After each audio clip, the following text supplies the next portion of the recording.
Un motel perdido en la carretera, luces de neón parpadeando en la oscuridad, un letrero medio roto que chisporrotea cada vez que el viento lo sacude. La mayoría de sus huéspedes eran viajeros anónimos, camioneros agotados, comerciales que solo buscaban un colchón barato, parejas que preferían el anonimato. Una noche y al día siguiente, la carretera volvía a tragárselos. Nada permanecía, nadie dejaba huella, pero una madrugada, en la habitación 22, ocurrió algo imposible de explicar. El registro decía un huésped individual, y sin embargo, allí dentro había señales de alguien más. 2 cepillos de dientes, 2 tazas con restos de café, 2 juegos de ropa usados y, según los empleados, 2 voces que se escuchaban en mitad de la noche. No eran ruidos del pasillo, no eran huéspedes de otra habitación, eran risas y susurros justo detrás de aquella puerta cerrada. Y lo más inquietante, una grabación que no debía existir. Un archivo recuperado de las cámaras del motel. Allí se veía un hombre frente al espejo del baño, pero lo que mostró esa imagen fue algo más que a un hombre frente al espejo. El huésped se presentó como Javier M. Llegó al motel la tarde del 12 de abril a las 18:47. El recepcionista recuerda su aspecto con claridad. Llevaba una pequeña maleta de cuero. Iba vestido con sobriedad, camisa clara, chaqueta oscura, zapatos impecablemente lustrados. No parecía un vagabundo. No parecía alguien que buscara problemas. Su voz era calmada, casi monótona. Se mostró educado e incluso cordial, pero con una petición poco común. Prefiero no ser molestado bajo ninguna circunstancia. Pagó en efectivo. Pidió que la factura quedara sin nombre y firmó el registro con un trazo rápido, sin mirar al empleado. Nada parecía fuera de lo normal. Un hombre más perdido en la rutina de la carretera. Dijo que venía por trabajo, aunque nunca explicó en qué consistía. Llevaba consigo una carpeta de documentos. No la abrió en ningún momento. Simplemente subió las escaleras con paso firme y se encerró en la habitación 22. Nadie volvió a verlo esa noche, ninguna queja, ningún ruido. Solo silencio hasta la mañana siguiente. A las 10 en punto de la mañana, la limpiadora asignada al segundo piso abrió la puerta de la habitación 22. Lo primero que notó fue el orden. La cama estaba hecha con precisión. Las cortinas cerradas, el aire impregnado de un leve olor a colonia masculina. Todo parecía normal, hasta que reparó en los detalles. Sobre el lavabo había 2 cepillos de dientes. Uno estaba claramente usado. En la mesilla 2 tazas con restos de café todavía húmedos. Y en el suelo 2 juegos de ropa arrugados, pantalón y camisa de hombre repetidos en tallas casi idénticas. La mujer se quedó inmóvil unos segundos. Sabía que solo un huésped figuraba en el registro, y sin embargo, las pruebas gritaban lo contrario. Bajó apresurada a recepción. Preguntó si alguien más se había alojado junto a Javier. La respuesta fue inmediata: no. El libro de registros mostraba un único nombre. De vuelta a la habitación, el personal lo confrontó. Javier levantó la vista lentamente. Su rostro era inexpresivo. Su respuesta seca sin titubeos. No invité a nadie, estuve solo. El tono no era defensivo, era plano, como si estuviera repitiendo una verdad incuestionable. La limpiadora, sin embargo, no olvidaría lo que había escuchado la noche anterior. Entre sueños le había parecido oír pasos dobles, un andar acompasado, justo encima del techo de su propia habitación. No era una imaginación cualquiera. Eran 2 ritmos distintos, 2 personas moviéndose en paralelo, y ambas dentro de la habitación 22. El recepcionista, inquieto por las dudas del personal, decidió revisar las grabaciones de seguridad. En la cinta de la entrada principal, Javier aparecía entrando solo. A las 18:49 exactas, Sin compañía, sin equipaje adicional, durante toda la noche ninguna cámara registró a nadie más entrando o saliendo de la habitación 22. Las imágenes eran claras. El pasillo permaneció vacío, la puerta cerrada. Pero a las 4:36 de la madrugada algo ocurrió. Una secuencia extraña que no coincidía con ninguna otra grabación. La puerta de la 22 se abrió lentamente, no de golpe, no con naturalidad, como si alguien, muy despacio, mirara hacia afuera. Durante unos segundos se distinguió una silueta. El cuerpo estaba quieto, la cabeza baja, los hombros encorvados. El recepcionista se inclinó sobre la pantalla. Esperaba reconocer a Javier, pero lo que vio no coincidía. La figura estaba de espaldas, inmóvil, no giró la cabeza, no se movió un solo centímetro, y de pronto desapareció en el marco. La puerta se cerró con brusquedad, como si algo o alguien hubiera vuelto a entrar. El recepcionista rebobinó una y otra vez. No había rasgos distinguibles, no había ropa reconocible. Lo único evidente era la rigidez del cuerpo, una rigidez antinatural, como si no perteneciera del todo a alguien vivo. Al día siguiente intentó preguntarle a Javier. Él lo miró cansado, con los ojos hundidos, y solo murmuró una frase: «A veces no puedo detenerlo». Esa misma noche, el recepcionista no pudo dormir. Había visto la grabación con sus propios ojos. Algo no encajaba.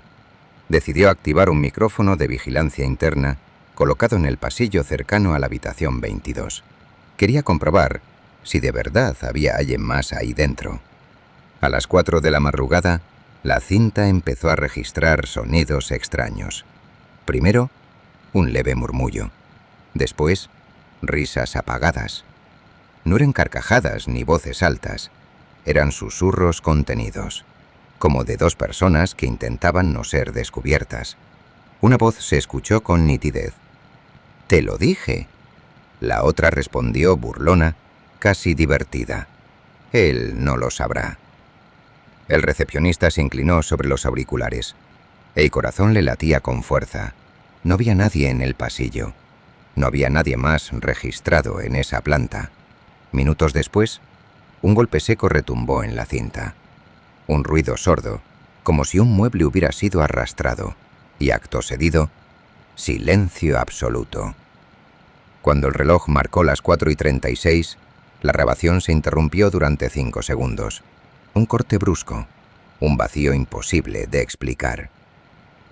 Al día siguiente, Javier bajó a recepción.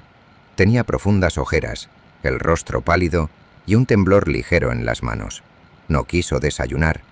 No pronunció una sola palabra. Simplemente dejó la llave en el mostrador y se marchó. Los empleados lo observaron alejarse por el pasillo. Algunos aseguran haber escuchado 2 juegos de pasos, uno marcado y lento, el de Javier, y otro ligeramente más rápido, acompasado al suyo, como si alguien invisible caminara junto a él. Una semana después, el Motel Solaz sufrió un apagón. La tormenta golpeó fuerte aquella noche. Rayos a lo lejos, el parpadeo intermitente de las farolas, y finalmente todo quedó a oscuras. Cuando el sistema eléctrico volvió a funcionar, el personal revisó los equipos. Varias grabaciones aparecían dañadas, archivos enteros, corruptos. Pero al restaurarlos, uno en particular salió a la luz. Un fragmento correspondiente a la habitación 22, en la madrugada del 12 de abril. El recepcionista lo abrió con manos temblorosas. En la pantalla apareció Javier frente al espejo del baño. Se cepillaba los dientes, tranquilo, distraído. Pareció una escena cotidiana, pero en el reflejo había algo más. Detrás de él, otra figura idéntica lo observaba. Su postura era rígida, su expresión fija. No movía la boca, no parpadeaba, solo sonreía, con una mueca torcida imposible de imitar. El vídeo duraba apenas 4 segundos, pero esos 4 segundos bastaban para helar la sangre. Javier no parecía darse cuenta. Nunca giró la cabeza, nunca reaccionó. Era como si conviviera con esa presencia sin reconocerla. Los empleados vieron la cinta varias veces. Algunos se negaron a volver a mirarla. Otros juraron que al detener la imagen había diferencias sutiles entre ambos rostros. La piel más pálida, los ojos más hundidos, una sombra en las comisuras de la boca. Dos hombres idénticos compartiendo un mismo reflejo. Uno real y otro que no debería estar ahí. En 2003, años después de aquel episodio, Javier tomó una decisión inesperada. Ingresó de forma voluntaria en una clínica privada de salud mental en Madrid.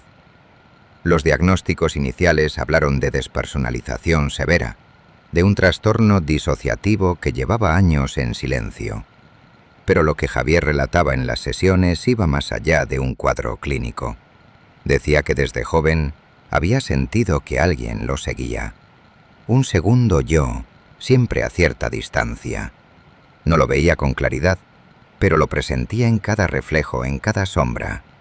Con el paso del tiempo, aquella presencia se volvió más nítida, hasta que en 1998 confesó que lo alcanzó por completo. En palabras de Javier, era como yo, pero libre. Podía moverse sin miedo, reírse de las cosas que a mí me pesaban. Era la versión que nunca pude ser. Contó que esa figura aparecía sobre todo en las noches. Se sentaba en el borde de su cama, se quedaba inmóvil observándolo, y a veces lo tocaba en el hombro. Un contacto leve, pero suficiente para despertarlo. Los médicos registraron estas frases como delirios propios de su enfermedad, lo anotaron en informes clínicos y lo atribuyeron a una mente fracturada. Pero los trabajadores del motel que habían estado allí, los que habían escuchado las cintas, los que habían visto el reflejo en la grabación, no podían aceptarlo tan fácilmente. Todos coincidían en lo mismo. En la habitación 22 había algo más, algo que no podía explicarse con un diagnóstico. El Motel Solaz cerró sus puertas en 2006. El edificio fue vendido poco después, reconstruido, convertido en almacén. Pero la habitación 22 nunca volvió a usarse. Los nuevos propietarios ordenaron tapiarla. Bloques de cemento sellaron la puerta, como si quisieran enterrar para siempre lo que ocurrió dentro. Y, sin embargo, los rumores nunca se apagaron. Antiguos empleados aseguran que, si pasas por el pasillo en plena medianoche, puedes escuchar todavía el giro de una cerradura, el crujido lento de una puerta que se abre en la oscuridad. Después, el eco de dos risas apagadas, risas que se mezclan con el silencio del edificio vacío. Nadie ha vuelto a dormir allí. Nadie se atreve a entrar en esa parte del segundo piso, porque todos saben que aunque la habitación 22 esté tapiada, algo sigue caminando en su interior. Y a veces, cuando el silencio es demasiado profundo, parece bajar de nuevo por las escaleras